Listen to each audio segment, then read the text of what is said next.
હમણાં એક પેશન્ટ આવેલા કે જેમને 2017માં 2 સ્ટેન્ટ મૂકેલા અને તેમનું પમ્પિંગ ઓછું થઈને 30% થઈ ગયેલું. પછી ખ્યાતનામ હોસ્પિટલ સાયન્સ સિટીમાં તેના ડૉક્ટરે તેમને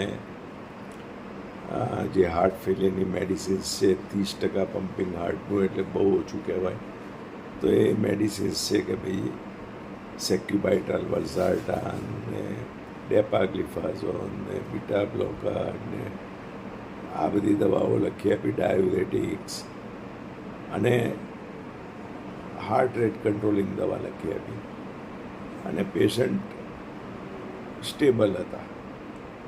વર્ષોથી એમને સેક્યુબાઇટલ, વલ્સારટાન ચાલતી હતી. ડૉક્ટર કહેતા કે ભાઈ તમારું પમ્પિંગ વધી જશે આ દવાથી, પણ 2 વર્ષથી એ દવા લે છતાં એ ભાઈ કહે કે મને મારા પમ્પિંગમાં 1% પણ ફેર નથી પડ્યો.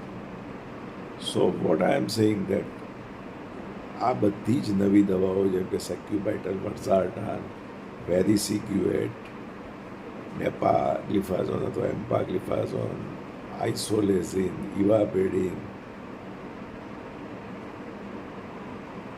તમે લો તેનાથી હોસ્પિટલાઇઝેશન ઓછું થશે, તેનાથી સિમ્ટમ્સ કંટ્રોલ્સમાં આવશે, પણ તમારું હાર્ટનું પમ્પિંગ નહીં વધે. તેના માટે તમારે રિવાસ્ક્યુલરાઇઝેશન કરાવવું પડે. અને હાર્ટનું પમ્પિંગ વધારવા માટે એક જ પ્રોસિજર છે કે સર્ટિફાઈડ ટ્રેન ડૉક્ટર દ્વારા enhance external cardiac counterpulsation ECP treatment લેવી.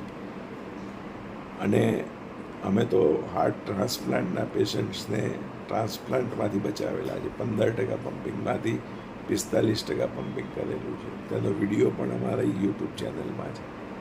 મીન્સ કહેવાનો મતલબ દવાઓ પમ્પિંગ ઓછું થતું અટકાવે છે, પણ તમારે પમ્પિંગ વધારવું હોય, આયુષ્ય વધારવું હોય, એક્સરસાઇઝ ટોલરન્સ વધારવી હોય તો તમારે ECP ટ્રીટમેન્ટ કે જે FDA દ્વારા ઓલ ઓવર વર્લ્ડમાં એપ્રુવ છે તે તમારે લેવી જ પડે.